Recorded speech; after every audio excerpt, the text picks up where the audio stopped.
청와대에 인수인계를 하러 받으러 들어갔는데 깡통만 있었다. 오늘 핵심 주제입니다. 어떻게 된 겁니까? 책임지시겠어요? 제가 책임질 지금 위치에 있지는 않지만 예. 상식적으로 이해할 수 없는 예측을 했잖아요. 파색이 26대 그렇죠. 들어가면서. 예.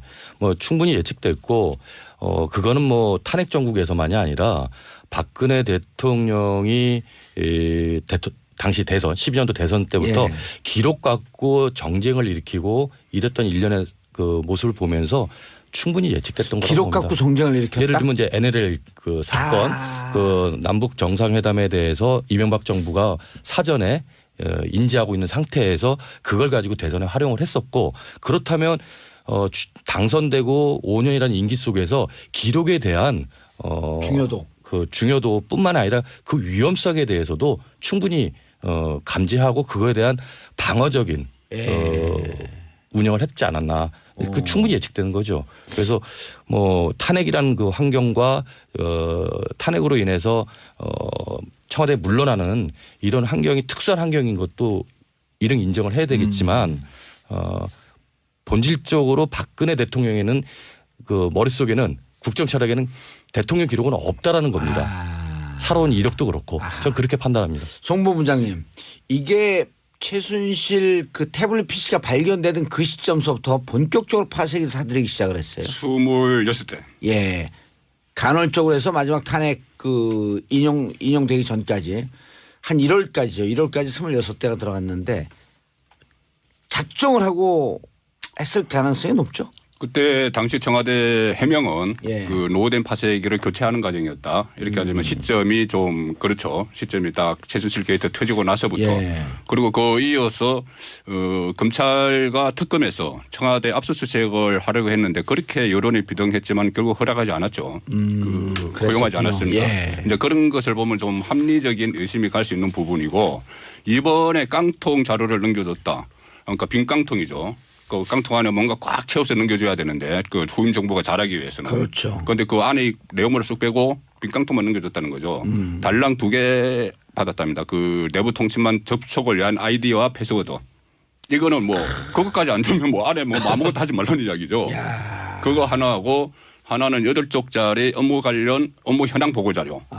그런데 이 업무 현황 보고 자료가 무용지물인 것이 박근혜 그 전 대통령 때는 청와대 그 조직 체계가 그 아까 말씀하신 대로 3실 10수석 예. 이 체제였고, 지금은 이게 다 바뀌었거든요. 4실의 8수석 체제입니다. 그렇죠. 그리고 국가안보실도 서로 그 1차장, 2차장 제도를 두 개로 했고 또 정책실이 새로 생겨서 그 밑에 2개 수석 비서관이 있고, 그러니까는 이것이 바뀌었는데, 여기서 바뀌었는데 과거에 그런 것을 준 거는 업무 개괄 자료, 이것은 무용지물짜리 준 거예요.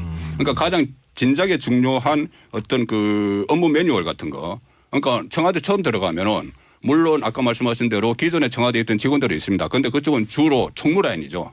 뭐 기능 쪽의 라인이 있고, 실제로 가서 국정을 하는 쪽은 새로 들어가는 사람이 많은데, 물론 노무현 전 예. 대통령 시대 경력도 있지만은 어쨌든 그렇다면은 업무 매뉴얼이 있어야 되는 거죠. 정부 부처하고 그 연락을 할 때는 뭐 어떻게 해라 뭐 라든가. 그런데 그런 것이 전혀 없었고 예. 또 인사 기록 자료 이것도 전혀 받지 못했다는 이야기죠. 예. 변호사님, 네. 이걸 어떻게 해야 되나요? 기록물 관리법이 있잖아요.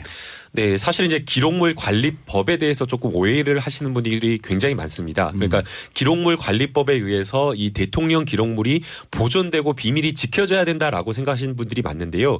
대통령 기록물 관리법에 따르면 이 원칙은, 기본 원칙은 보존해서 공개하라는 겁니다. 그러니까 그렇죠. 원칙 자체는 공개를 해야 되는 것이고, 일부 국가 안보와 관련된 내용이라든가 외교라든가, 그다음에 이제 민정수석실 같은 경우에는 인사 자료들이 많은데 그 인사 자료와 관련된 것들은 어떻게 보면 비위와 관련된 어떤 여러 가지 사실들도 있을 수 있고 개인 사생활과 관련된 이야기들이 있을 수 있기 때문에 이런 경우를 제외하고는 이런 것들은 비밀로 할 수 있지만 나머지는 원칙적으로 공개하라는 겁니다. 아니, 기본적으로 상식으로 우리가 상식 통하는 사회 만들자는 거 아니에요? 상식은 기록은 계승하기 위해서 보존되는 거 아니에요? 맞습니다. 예. 계승하려면 봐야지. 아무도 못 본 상태에서 그냥 뭐 봉인시킨다고 무슨 타임 캡슐이에요? 안 되는 거죠. 안 되는 거죠. 기본적으로 계승을 하기 위해서는 알려줘야 되고, 다만 이것이 알려졌을 때 국가 안위에 위험이 될 수 있다. 혹은 개인적인 개인적인 인권 침해가 될 수 있다. 이런 경우에는 좀 가리는 게 좋겠다. 맞습니다. 지금 이제 가장 이제 심각한 것이 그 아까 이제 송국권 본부장님께서 업무 매뉴얼이 안 올라왔다 이야기를 하고 있는데요. 업무 매뉴얼에 더해서 더 중요한 것은 정책 현황 자료입니다. 그러니까 현안과 관련된 어떤 내용. 그러니까 지금 현재 청와대에서 매우 시급하게 다뤄야 될 정책이 무엇인지와 관련된 우선순위와 관련된 내용. 그리고 이게 어디까지가 진전되어 있는지 이런 부분에 대한 내용들이 다 와야 되는데 오지 않았다는 겁니다. 바로 이제 어제 보도된 내용에 따르면 심지어는 지금 김관진 안보실장 같은 경우가 안보실에서 다루어진 어떤 정책 현안에 대한 어떤 내용들 자체를 보고를 하고 있지 않다라는 겁니다. 그래서 지금 새로운 그 외교안보 수석이라고 외교안보 TF 지금 정우영 TF가 지금 이것을 지금 다루고 있는데 보고가 안 올라오고 있어가지고 자체적으로 지금 관련 부서에 일일이 물어가지고 지금 본인의 어떤 그런 어떤 그 보고 라인을 통해 가지고 확인하고 있다는데요. 이거는 지금 얼마나 심각한 문제겠습니까? 그렇죠. 예. 그러니까 이런 것들이 문제라고 이야기가 되는 거고 있습니다. 임 관장님. 네. 이게 이제 우리 얘기가 자칫 잘못하면 청취자분들이 들을 때 떠 있는 얘기일 수 있는데 이 국가 기록이 정말 왜 중요한 건지 하는 네. 거에 대한 기본적인 얘기를 좀 해줘야 되거든요. 그래서 저는 이제 방금 우리 안보 얘기했는데 지난해 7월 8일 날 사드 배치가 결정이 돼요. 그런데 그 전에 사드 배치는 심지어 이명박 시절 박근혜 대통령 시절에도 3노 정책 네. 요청된 바도 협의된 바도 결정된 바도 없었다. 이런 정책을 8년 동안 취하다가 아니 진보 정부에서 이랬으면 좀 이해가 되는데 안 하다가 느닷없이 결정하는데 그 전에 7월 5일 날 외교부 장관 국방부 장관이 사드 배치가 없다 그랬단 말이에요. 3일 만에 결정이 돼요. 또 배치되는 날 외교부 장관은 백화점에 바지 고치러 가고. 그럼 어떻게 해서 사드 배치가 결정됐지? 그 기록을 봐야 되는 거 아닌가요? 당연히 봐야 될 것 같고요. 그런 기록이 또 온전하게 남아 있어야 되는 것이죠. 네. 근데 지금 문제는 남아 있지 않다라는 것 또는 남아 있다 하더라도 볼 수 없는 환경에 처해 있다라는 것인데 일반인들은 좀 제한적으로 열람하기 어려울 수는 있는 부분이긴 하지만 예. 국정의 연속성이라는 부분에서는 매우 중요한 기록이기 때문에 청와대 후임 당연히 정권은 다 봐야 될 거 봐야 아니에요. 될 부분이지요. 그러니까 한 예로 보면은 남북 정상회담을 했던 그 2007년도 예. 그 대화록이라는 것들이 지정 기록으로 노무현 대통령이 정하지 않았습니다. 할 수 있었음에도 불구하고 그 이유는 남북 관계가 이후 정권에서도 유지되고 더 강하게 발전할 수 있기 위해서는 지정으로 묶은다고 했을 때에는 차기 정부가 볼 수 없다. 아하. 그래서 국정원에 그 기록을 보관케 하면서 지정 기록으로 정하지 않았던 겁니다. 그거를 이러한 안배들이 해야 되는 2013년에 거죠. 국정원장이 또 공개해버린 거 그렇습니다. 아니에요. 뭐 이명박 정부 시절부터 이명박 정부가 들어서면서부터 초기부터 그 기록을 열람할 수 있는 환경이 됐었고 당연히 열람을 하라고 준 거니까요. 한 거니까. 근데 그거를 정치적으로 악용을 하고 12년 대선에서 아주 적극적으로 활용하고 했던 사례가 대표적인 문제이다라고 봅니다. 알겠습니다. 이게 이제 기록으로 들어가니까 굉장히 숙연해져요. 이 숙연한 마음을 잊지 말고 광고 듣고 2부에서 계속 이어가도록 하겠습니다. 광고 듣고 오겠습니다. 채널 고정. 자, 청와대의 일반적인 인수인계. 그러니까 이 문서가 아까 이제 중요하다고 얘기를 했고 네. 문서는 공개 원칙이다. 그리고 그 업무를 승계해야 된다. 누구를 위해서? 국민들을 위해서 하는 거 아니에요? 국가 발전을 위해서. 일반적인 인수인계 어떻게 이루어지는지 왜 전임 정권 자꾸만 자료를 가리려고 그러는지. 그러니까 대통령직 인수위원회 활동했을 때하고 예. 이거는 상황이 다릅니다. 대통령직 인수위원회 활동을 하면은 그 기간에 좀 인수인계가 이루어지죠. 그리고 예. 대통령 기록물을 그 국가기록원에 이전하는 것도 그 규정상으로는 대통령 임기 종료 전까지 하게 돼 있습니다. 그러니까 인수위 기간에 하는 것이죠. 예. 그런데 이번에는 대통령 임기가 갑자기 종료가 돼버렸기 때문에 이 문제에 대해서는 좀 논란의 소지가 있을 수가 있어요. 있을 수가 있고 그리고 조금 전에 말씀하신 대로 왜 그렇게 잘 안 하려고 하느냐 이런 겁니다. 인수위가 있으면은 인수위가 들어오면은 점령군처럼 합니다. 아하. 전임 정권 막 파헤쳐요. 막 불러가지고 어허. 점령군처럼 뭐 인수를 받으려고 하니 이 인수 그러니까 인계하는 쪽에서도 마치 무슨 죄인처럼 뭐 피해자처럼. 그렇죠. 무슨 뭐 정인처럼 뭐 죄인처럼 뭐 이렇게 돼버리니까 예. 좀 할 맛이 안 나는 거죠. 아하. 그러니까 자기들이 숨긴 것을 숨기고 막 이런 상황이 벌어지는 것인데. 그럴 수 있겠네요. 예, 그러니까 이것은 뭐 제도적인 그 개선이 필요한 문제고, 그리고 이 어떤 국가 기록물 이런 거 인수인계하는 건 지금까지 많이 보도가 됐고 지금 충분히 이야기했고, 인수인계가 그것뿐이 있는 게 아니죠. 제가 그러니까 이 인수인계할 때 진보 정권에서 보수 정권 넘어갈 때, 보수 정권에서 진보 정권 넘어갈 때 이때는 진짜 깡통줍니다. 깡통 주고 같은 정권 보수 정권에서 예. 인수인계할 때도 서로 안 좋아요. 근데 노무현 대통령은 이명박 정권을 넘어갈 때 자료 다 줬잖아요. 그때는 그러니까 그때 법도 그때 만들었죠. 예, 그때 만들었고. 노무현 대통령 때 만들었죠. 그때 상황이 어땠어요?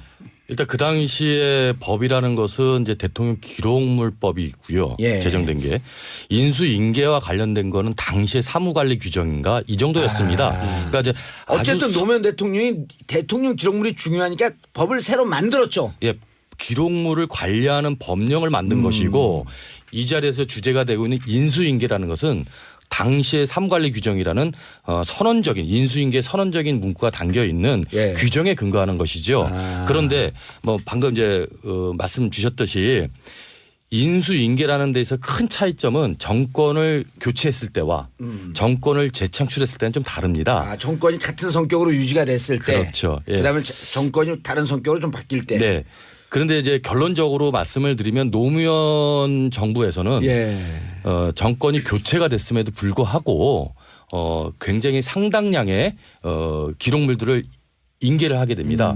예를 들면 참여정부가 운영했고 주요하게 판단했던 정책에 대한 정책 백서를 한 77종을 엄선해서 인계를 했고 77종. 예. 그리고 그 각종 청와대 업무별 매뉴얼들이 있습니다. 예. 인수인계라는 차원에서 조금 더 업데이트를 해서 많은 시간을 그 직원들이 투자해서 업데이트해서 누군가 봐도 쉽게 이해할 수 있는 업무 매뉴얼을 한 550건 정도를 업데이트를 해서 인계를 했고요. 예. 또한 이제 그 기본적인 업무와 관련된 기록들, 정책에 대한 입안과 정책들을 어떻게 논의해야 될 것인가라는 프로세스들을 포함한 한 5만 한 7천 건에 대한 예. 기록들을 인계를 하게 됩니다. 근데 그건 많은 노력들이 소요되는 것인데 정권 교체와 관계없이 그랬다는 것을 역사는 좀 알고 있다는 것이고요. 예. 무엇보다 중요한 거는 교체냐 재창출이냐가 중요한 것이 아니라 말씀 주셨다시피 그대로 넘겨야 국민의 정부고 예. 국민의 정권이기 때문에 교체와 재창출과 관계없이 인수인계는 정상적이고 예. 성실하게 이루어져야 된다는 게 중요한 것 같습니다. 황교안 권한대행이 네. 대통령 지정 기록물로 정했단 말이에요. 이게 법적으로 좀 한번 따져볼 필요가 있는데 권한대행도 지정할 수 있는데 네. 본인이 권한대행으로 있었던 12월 9일 이후의 자료만 지정을 할 수 있는 건지 12월 8일 본인이 권한대행이 아니 총리 시절까지 지정할 수 있는지 지금은 그 전에 박근혜 대통령 시절까지도 다 지정을 해버렸거든요. 네, 그 부분은 이제 그 황교안 권한대행이 예. 이제 박근혜 대통령이 이제 탄핵 소추안이 되면서부터 예. 그래서 권한대행을 가지고 있다고 한다면 그 전임 정부에서 뭐 생산되었건 그 시기를 나누지 않고 그 부분에 대해서는 그 지정 기록물이냐 아니냐 일반 기록물이냐는 정할 수 있다라고 봐야 될 것 같습니다. 그 부분까지 문제 삼을 수는 없을 것 같고요. 예. 다만 이제 문제가 되고 있는 것은 지금 황교안 권한대행이라든지 박근혜 전 정부에서 일을 했던 사람들의 항변은 대통령 그 기록물을 전부 다 생산한 것들을 전부 다 이관했고 법률에 따라서 다 폐기한 것이다. 그러니까 이 컴퓨터 안에 아무것도 들어있지 않다고 하더라도 이거는 법적으로 문제가 없다. 되지 않는다라고 이야기를 하고 있는데 그것이 법적으로 문제가 되지 않는다라고 이야기하는 게 문제가 아니라 아까 지금 앞서 저희가 이야기한 대로 업무 매뉴얼이라든지 현안 자료라든지 정책의 중요한 부분이라든지 이런 것들이 전혀 남겨져 있지 않다라는 것이 문제인 것이죠. 지금 항변하는 그 얘기 내용이 아닌가요? 그러니까요. 그 지금 이것을 이야기하는 게 국가 기록물을 관리관에 있으니까 기록원에 있으니까 거기 가서 열람해서 보라고 하는 것인데 그게 말이 되지 않는 것이고요.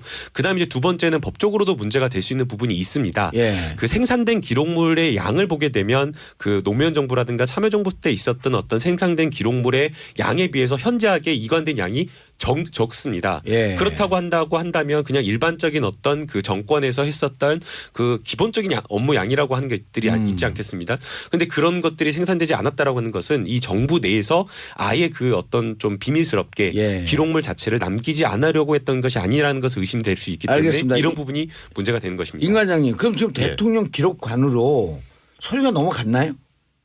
넘어갔다고 또 언론에 나와 있죠. 넘어갔다고 네. 하고 있죠. 네. 그리고 그건 지정 기록물로 되어 있기 때문에 공개할 수 없는 거 아니에요. 그렇습니다. 지금 그런데 넘겨진 자료는 하나도 없고 기록관으로 넘겼다고 하니 이걸 볼 수 있는 방법은 없나요? 구체적인 사례가 한 번 있습니다. 예.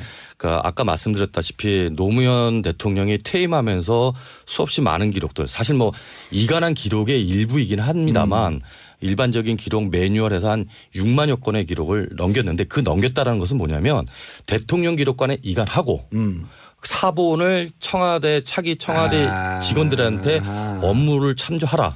정책 연속성을 공유하고 예. 또 차기 정부는 어쨌건 항상 긴박한 현안에 당면합니다. 그래서 사본을 수월하게 볼 수 있게끔 사본을 남겨준 겁니다. 그래서 지금 이 박근혜 정부가 대통령 기록관에 기록을 이관했다라는 것 그리고 청와대 내에 기록이 없다라는 것 자체는 법률적으로 문제가 없다라고 저는 판단하고 있고요. 예. 다만 정권이라는 것이 국민의 그 기반한 정권이라고 한다면 차기 정권의 자기 정당이든 아니든 간에 누가 되든 간에 연속성과 원활성과 긴박한 그 현안에 대한 대응 능력들을 갖출 수 있는 최소한의 사본들은 남겨줘야 된다는 거죠. 예. 그런 게 전혀 없었다는 게 문제인 거죠. 송 본부장님, 지금 그 민변에서 국가기록물 공개 청구를 했어요. 네. 하고 그중엔 세월호 7시간 등등의 자료가 있는데 지금 이제 문제가 되는 게 세월호 7시간. 그렇죠. 그다음에 국가안보에 관한 사드 배치라든지 사드 이런 문제. 배치의 그 절차 사항의 문제, 심지어 예. 뭐 위안부 문제. 비용 청구를 했다는 사드 예. 같은 이런 비용을 지금 청구서가 날아왔잖아요. 그건 12월 달에 미국에서는 보냈다고 여기서 받은 적 없다고. 그런 또 위안부 협상 과정, 예. 협상 과정 이런 것이 있을 텐데 조금 전에 말씀하신 그 부분이 이렇습니다. 저기 볼 수 없느냐? 일단 지정 기록물과 두 가지로 분류가 돼요. 지정 기록물과 일반 기록물로 예. 분류가 되거든요. 일반 기록물은 국가기록원에서 정리를 하고 나면은 누구나 열람할 수 있습니다. 아하. 새 정부도 열람하고 예. 일반 국민도 열람할 수 있어요. 그런데 조금 전에 말씀드린 그런 중요한 사안은 지정 기록물로 지정이 돼 버렸죠. 그러면 넘어가기 전에 지정 기록물로 지정을 하면서 청와대는 비밀이 보장되는 곳이니까 사본까지 남겨서 업무를 수월하게 할 수 있다? 할 수 있게 해줬다 이런 거 아니에요? 노무현 정부는? 네, 그렇습니다. 그 지정 기록물로 갔지만 가기 전에 사본을 해서 이렇게 새 정부에 넘겨주는 것이 타당한 것인지 그러니까 법적으로 예. 가능한 것이는 검토를 좀 해봐야 돼요. 이게 그 대통령 기록물법에 보면은 국가기록원에 다 보내고 남아 있는 것은 그 복구가 불가능할 정도로 파쇄를 해야 된다고 이렇게 돼 있거든요. 아하. 그것 또한 맞다라고 저는 봅니다. 예, 그거는 뭐 유출 문제 때문에 그렇죠. 네네. 그러니까 복사를 해놓는 게 맞는지 그러니까 그게 법적으로 진본이라는 가능한지는 관점에서 보면 예. 지금 이제 대통령 기록법이 제정되면서 그 이전에는 이원적 관리였어요. 예. 당시에 이제 대통령 기록관이 없었던 시점이니까 국가기록원이 일부 관리하고 있고 청와대가 일부 관리하고 관리하고 그래서 이원적 관리를 갖고 있었는데 좀 시스템이 안 갖춰졌던 거죠. 그렇죠. 그래서 예. 이론적 관리를 대통령 기록관으로 몰아준 것이고 다만 청와대가 차기 정부 청와대가 이를 원활하게 할 수 있도록 사본을 준 거고 남길 수 있는 거죠. 그래서 예. 뭐 서버나 청와대 그 컴퓨터나 개인 PC 등등은 기록을 전혀 없애야 된다는 건 맞는 것인데 예. 사본을 존재시키는 것 또한 맞는 얘기라는 거죠. 양쪽이 그걸 다 구별을 맞지. 해서 예. 좀 얘기할 필요가 있겠다 싶습니다. 예, 법적으로. 법적으로는 그렇지는 않을 것 같다는 생각이 예. 듭니다. 그 지정 기록물을 이제 그러니까 대통령 기록물 관리법에서 지정 기록물을 정한 이유 자체가 이 보존을 하고 비밀을 유지하겠다라는 측면의 그 17조를 신설을 한 거였거든요. 그렇기 때문에 이 지정 기록물을 대통령 기록원에 남기고 그다음에 사본을 또 남긴다라고 한다면 비밀이 유지가 되지 않는 측면이 있기 때문에 다만 지정 기록물로 넘어간 것 중에 요점은 정리해 줄 수가 있겠죠. 맞습니다. 요점은. 어떠어떠한 내용들이 들어가 있는데 예. 지금 이제 사실 문제가 되는 것이 어떠어떠한 것들이 지정 기록물로 되어 있는지 여부가 확인이 되어야 되는데요. 지정 기록물로 비밀을 것들을 봉인을 하면서 문제는 목록까지 그러니까 어떤 것들이 지정 기록물로 되어 있는지 자체를 공개하지 못하는 상황이기 때문에 예컨대 이게 과연 지정 기록물로 되어야 되는지 안 되어야 되는지 그 판단도 그 판단도 할 수가 없는 거죠. 예를 들어서 지금 너무나 국민들이 궁금한 세월호 7시간인데 이건 계속 공개를 요청을 했었잖아요. 근데 이걸 느닷없이 지정 기록물로 해갖고 공개를 안 하게 했어? 그러니까 방법은 있죠. 그 방법은 두 가지입니다. 지정 기록물 봉인을 하자는 방법이 국회에서 예, 3분의 2 이상 3분의 동의. 2가 그러니까 동의하거나 그때부터 또 정쟁이 정쟁이 되죠. 그러니까 또 되잖아요. 하나는 법원에 청구. 조금 전에 청구하겠다고 했지 않습니까? 예. 그걸 법원에 청구하는 것이죠. 네, 법원에 그러니까 청구하면 고등법원장 이상이 그 열람을 허용을 하면 허용할 수 되는데 있죠. 고등법원장이 열람을 허용하는 것은요. 이제 수사의 대상이 되는 어떤 중요한 그렇지. 것일 지금은 경우에 수사의 대상이 아니기 압수수색의 때문에. 경우에 그렇게 해달라는 것이고요. 지금 민변에서 한 절차는 일단은 국가기록원에 정보공개를 청구를 했습니다. 정보공개를 청구를 하게 되면 이게 과연 공개 대상의 정보인지 비공개 대상인지 정보인지를 사유를 첨부해서 할 수가 있는 자, 건데요. 제가 정리할게요. 예. 황교안 그 총리가 지정 기록물로 지정 기록물에서 공개하지 마라라고 예. 넘겼는데 이 절차가 지금 탄핵이 진행되는 거고 목록도 없으니 예. 도대체 무슨 목록이 어떻게 넘어갔으며 당신들이 비밀을 가리기 위해서 한 건지 예. 이런 등등을 공개해달라고 공개해달라고 요청을 한 거죠. 국가기록원에 요청을 국민들은 한 동의할 수 거고요. 없다. 네, 맞습니다. 아하. 그리고 이제 요청을 하면 아마도 당연하게 이제 지정기록물로 되어 있기 때문에 이거는 공개할 수 없다라고 이야기를 하면 다시 이제 민변에서 그것에 대한 그 정보공개 불허 처분, 이 정보공개 거부 처분에 대해서 행정소송을 제기를 하게 됩니다. 그러면 이제 그 행정소송에서의 자, 거기까지 좀 쟁점은 복잡해집니다. 네, 이제 행정소의 쟁점은 과연 이게 지정 기록물은 법률에서 이제 대통령 기록물 관리법 17조 1항이나 뭐 이런 1항에서 어떠한 것들만 자, 하라고 돼 알겠습니다. 있는데 이게 거기까지 좀 너무 복잡해. 네. 자, 이번에 그래서 공개를 해 주십시오. 라고 하면은 공개 여부가 판단이 22일 날 판단이 날 거고 네. 만약 공개를 못 하겠다고 하게 되면 그 이후에 또 다른 법적 절차를 밟아서 공개하는 노력을 계속 해 나가겠다. 맞습니다. 네네. 사법고시 보지 말라 그랬잖아요, 제가. 사법고시 안 받습니다. 자, 그런데 그러면은 세월호 7시간에 대해서 한번 얘기를 좀 해줘 보세요. 그거는 과연 지정 이걸 기록이냐? 지정을 해야 되냐? 보지 말아야 되느냐? 뭐 간단하게 말씀드리면 저는 그 대통령의 일정, 동선 이런 거는 기본적으로 보안이 요구되는 거는 맞습니다. 예. 그런데 그것이 비밀로서 취급받을 수는 있어도 지정으로서 정할 것이냐라는 부분은 해석이 다를 수 있고요. 제 개인적인 소견으로는 세월호 7시간이라는 것은 모든 국민들이 궁금해하고 요구하고 있는 사항이라고 했을 때 대통령 자신에 대한 그 개인적인 영역들을 공개 안 할 이유가 없다. 다시 말해서 공인이라고 한다면 특히 대통령이라고 한다면 24시간이 국민에게 공개되어야 할 만큼 투명하고 책임성이 있어야 된다는 예. 거죠. 그리고 수없이 많은 요구가 있었다면 그걸 지정 기록으로 정했다는 것 자체가 정말 이해할 수 없는 판단이고 결정이다라고 봅니다. 알겠습니다. 김남국 변호사님. 네. 제가 조그만 한 2층짜리 건물이 있는데요. 네. 임대를 줬어요. 예. 임대를 줬는데 여름에 예. 아침 6시 반에 전화가 와갖고 뒤 하수가 막혀갖고 물이 넘쳐갖고 지하실로 넘쳐 흐르고 있다는 네. 거예요. 네. 그러니까 그 말을 듣자마자 예. 자고 있던 우리 집사람은 예. 세수도 안 하고 뛰어갖고 현장에 갖고 하수구를 뚫으면서 이 물을 지하실에 넘치지 않게 넘친 거 걷어내고 예. 하수구를 뚫고 있고 저는 나는 공인이므로 네. 외부에 보여야 하니 네.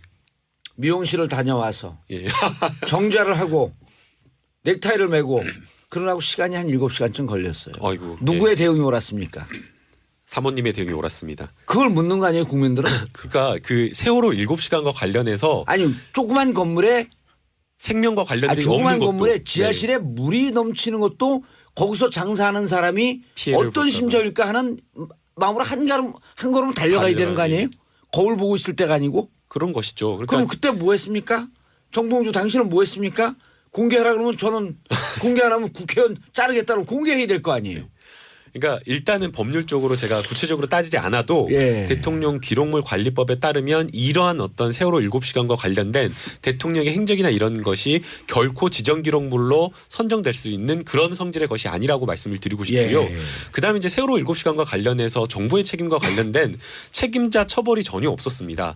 당시에 보게 되면 1, 2, 3 정장만이 업무상 과실치사로해서 처벌을 받았을 뿐이고요.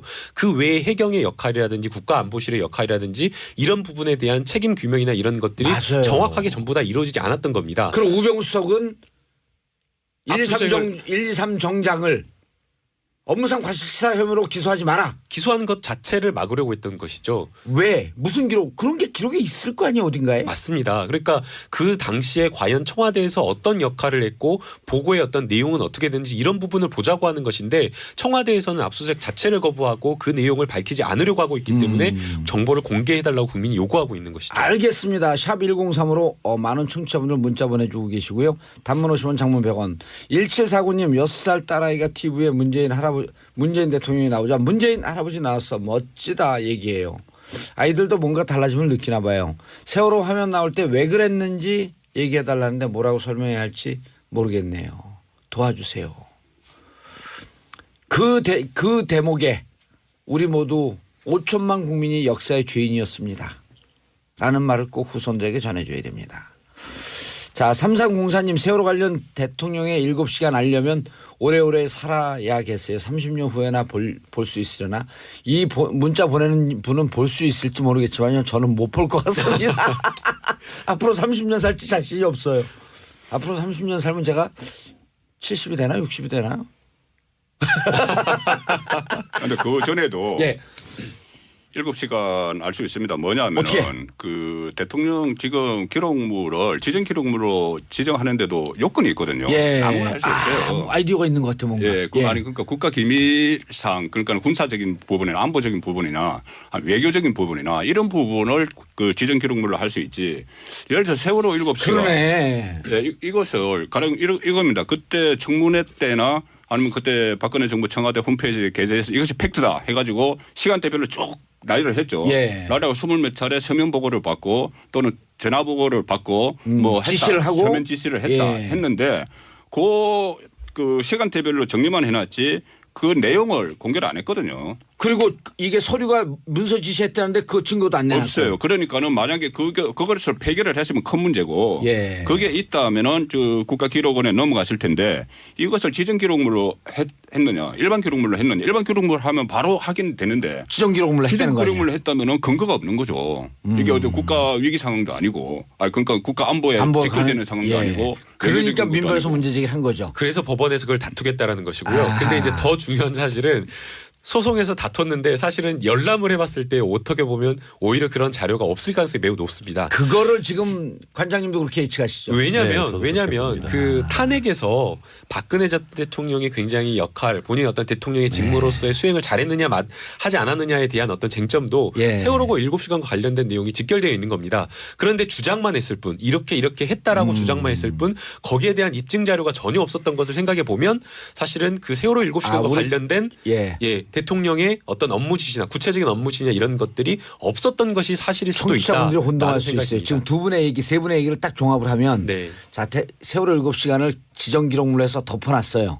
근데 이거 옳지 않다. 그래갖고 법원에서 공개해라. 딱 공개를 했더니 홈페이지에 나왔던 그 일지만 쭉 있어요. 맞습니다. 그렇게 되면 우리는 이거 그러니까 사촉 세월호 7시간에 마치 모든 비밀과 기록이 있을 거라고 하는 전제 속에서 공개하라 했는데 A4 용지 한 장에 일지만 쭉 나와 있어요. 이런 함정이 있을 수 있다고 기록 관리하는 분들은 우려를 하는 거예요. 이렇게 되면 어떻게 되는 겁니까? 일단 기록이 생산이 되었는데도 불구하고 존재하지 않는다면 예. 그 대통령 기록법에 따른 이제 처벌 조항이 범죄행위. 있는 거죠. 예. 뭐 폐기라든가 무단 폐기라든가 이럴 수 있는 건데 그건 이제 그러기 위해서는 아까 그 송 본부장님 말씀하셨다시피 예. 이 기록이 지금 이 자리에 계신 분들은 지정 대상이 아니라고 얘기를 하고 있지 않습니까? 그렇죠. 그 법률에 근거해서 6가지 요건에 충족되지 않으면 지정 기록이 아닙니다. 아하. 근데 그 기록은 저 또한 그렇고 송 본부장님도 그렇고 지정 대상 기록이 아니라고 얘기를 하셔서 이 부분을 뭐 민변이나 국민 차원에서 소송을 걸고 다퉈봐야 될 문제라고 저는 당연히 보고요. 예. 또한 좀 아까 잠깐 얘기되어졌던 것 중에 좀 스쳐 지나갔던 것이 뭐냐면 이런 기록조차 지정화했다라는 그 주체가 누구냐. 이거에 대한 책임도 물어야 된다고 저는 보는 거죠. 황교안 총리가 한 거 아니에요? 그렇습니다. 그 제가 물었더니 왜 그 김남국 변호사는 아무 일도 아닌 것처럼 지나가고 있습니까? 그러니까 이제 다른 대로 얘기하시오. 이 권한대행 시기에 생산된 기록에 대해서는 지정할 수 있죠. 법률에 대해서 그 불비한 구석이 있으나 이런 가능하다라고 보는 견해들이 많습니다. 예. 반면에 그 이전 박근혜 12월 대통령 8일까지. 그렇죠. 그 국회 탄핵 동의가 그 의결되기 직전까지의 예. 기록은 권한대행이 지정할 수 있는 법적 또는 기록학적 근거가 없습니다. 다시 예. 말해서 생산 주체가 판단해야 될 것임에도 불구하고 생산 주체가 아닌 권한대행이 소급해서 판단했다라는 것 자체는 문제가 있는 것이고요. 예. 한 가지만 더 말씀드리면 이러한 그 권한대행이 소급해서 지정 기록을 정할 수 있는 권한을 누가 줬느냐? 국가기록원이 예. 소관 법률을 담당하는 국가기록원이 그렇게 법률 해석을 한 것입니다. 할 수 있다 그랬어요. 그렇습니다. 그분들도- 국가기록원은 너무나 그 국가 기록 관리에 있어서 큰 오점을 남겼을 뿐만 아니라 중립성조차 훼손됐다는 걸 저는 이 자리에서 분명히 짚고 넘어가야 된다. 이 또한 문제를 찾아내고 밝혀낼 지점이다라고 저는 과잉 얘기하고 해석한 있습니다. 거 아니에요? 그렇습니다. 그래 국가기록관이라고 하는 것은 국가기록관에 관한 법률만 해석을 해야지 지정할 수 있다 없다라고 하는 판단을 할 수 있는 주체가 아니라는 아닙니다. 말씀이에요. 그렇습니다. 아, 속 근데 시원하네. 그런 법률적 근거를 가지고 권한대행의 결정 권한을 행사를 한 거죠. 그 근본적으로는 국가기록원이 국가기록원으로서 자기의 역할들을 역사적인 그 차원에서 보면 크나큰 오점과 후퇴시킨 것이다. 시간 다 됐으니까 간단하게 세월호 기록 7시간 공개해야 된다 말아야 된다. 송 본부장 석정. 지금 촛불 민심에 따라서 예. 그 국정을 운영을 하기 때문에 예. 공개해야죠. 김남국 변호사님. 법률 요건에 해당되지 않는 지정 기록물이기 때문에 당연하게 공개돼야 된다고 예, 생각합니다. 임상경 기록관장님. 예, 두 분의 의뢰에 전적으로 동의합니다. 예, 저는 저 개인의 견해가 없습니다. 세 분이 공개한다고 하므로 세월호 7시간은 공개함을 선언한다. 자, 저희는 3부 다시 찾아뵙겠습니다. 세 분 인사하시고요. 예, 감사합니다. 예, 3부에 다시 찾아뵙겠습니다. 채널 고정. 바뀌었는데 여기서 바뀌었는데 과거에 그런 것을 준 거는 업무 개괄 자료 이것은 무용지물짜리 준 거예요. 그러니까 가장 진작에 중요한 어떤 그 업무 매뉴얼 같은 거. 그러니까 청와대 처음 들어가면은 물론 아까 말씀하신 대로 기존에 청와대에 있던 직원들이 있습니다. 그런데 그쪽은 주로 총무 라인이죠. 뭐 기능 쪽의 라인이 있고 실제로 가서 국정을 하는 쪽은 새로 들어가는 사람이 많은데 물론 노무현 전 예. 대통령 시대 경력도 있지만은 어쨌든 그렇다면은 업무 매뉴얼이 있어야 되는 거죠. 정부 부처하고 그 연락을 할 때는 뭐 어떻게 해라 뭐 라든가 그런데 그런 것이 전혀 없었고 예. 또 인사 기록 자료 이것도 전혀 받지 못했다는 이야기죠. 예. 변호사님, 네.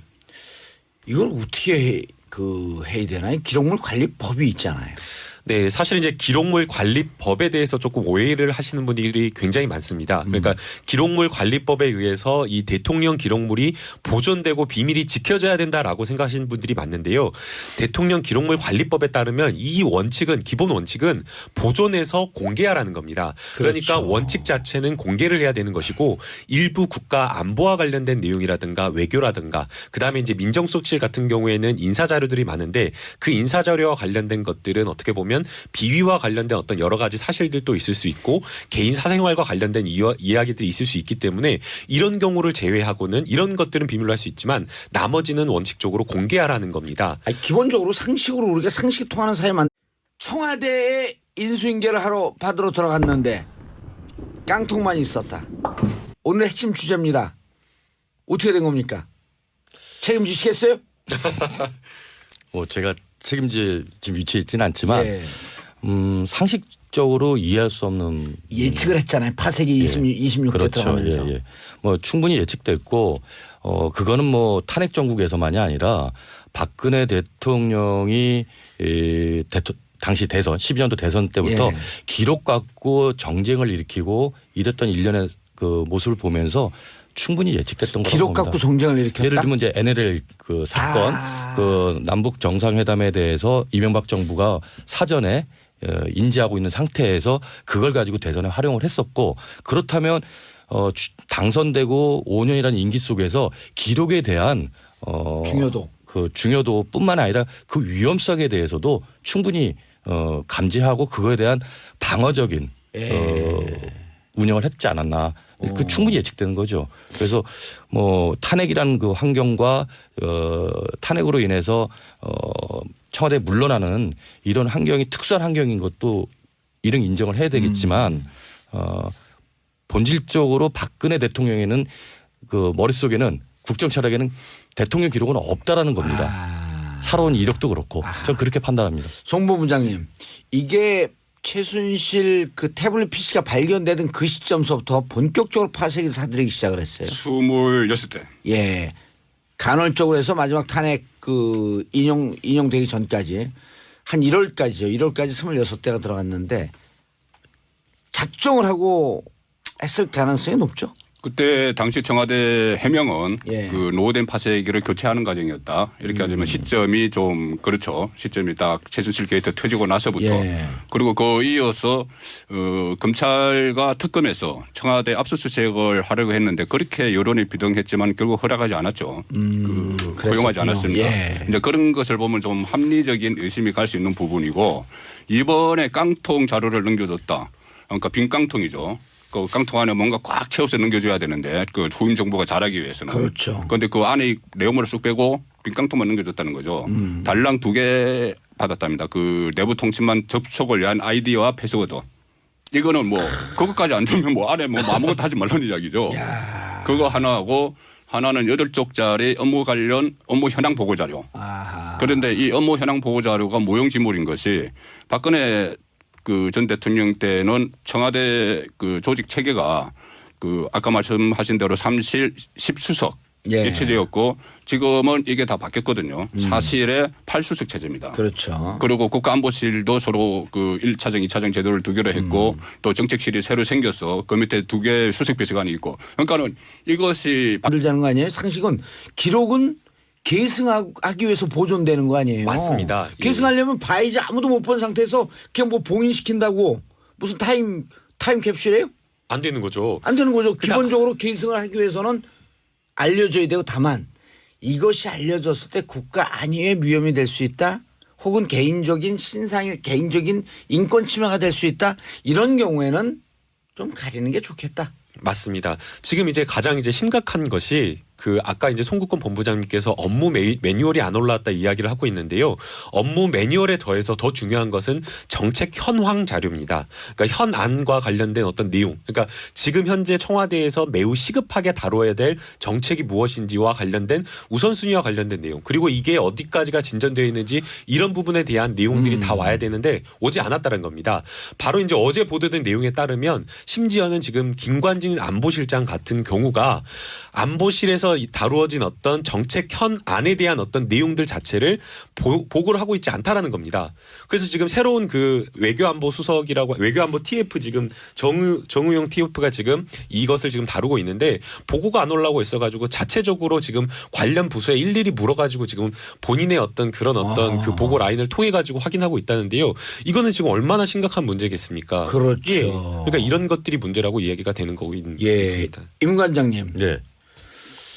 이게 이제 우리 얘기가 잘못하면 청취자분들이 들을 때 떠 있는 얘기일 수 있는데 이 국가 기록이 정말 왜 중요한 건지 하는 네. 거에 대한 기본적인 얘기를 좀 해줘야 되거든요. 그래서 저는 이제 방금 우리 안보 얘기했는데 지난해 7월 8일 날 사드 배치가 결정이 돼요. 그런데 그 전에 사드 배치는 심지어 이명박 시절 박근혜 대통령 시절에도 3노 정책 네. 요청된 바도 협의된 바도 결정된 바도 없었다. 이런 정책을 8년 동안 취하다가 아니 진보 정부에서 이랬으면 좀 이해가 되는데 안 하다가 느닷없이 결정하는데 그 전에 7월 5일 날 외교부 장관 국방부 장관이 사드 배치 없다 그랬단 말이에요. 3일 만에 결정이 돼요. 또 배치되는 날 외교부 장관은 백화점에 바지 고치러 가고. 그럼 어떻게 해서 사드 배치가 결정됐지? 그 기록을 봐야 되는 거 아닌가요? 당연히 봐야 될 것 같고요. 그런 기록이 또 온전하게 남아있어야 되는 것이죠. 네. 근데 지금 문제는 남아있지 않다라는 것 또는 남아있다 하더라도 볼 수 없는 환경에 처해 있다라는 것인데 일반인들은 좀 제한적으로 열람하기 어려울 수는 있는 부분이긴 하지만 예. 국정의 연속성이라는 부분에서는 매우 중요한 기록이기 때문에 청와대 후임 당연히 정권은 다 봐야 될 거 봐야 될 아니에요. 부분이지요. 그러니까 한 예로 보면은 남북 정상회담을 했던 그 2007년도 예. 그 대화록이라는 것들이 지정 기록으로 노무현 대통령이 정하지 않았습니다. 할 수 있었음에도 불구하고 그 이유는 남북 관계가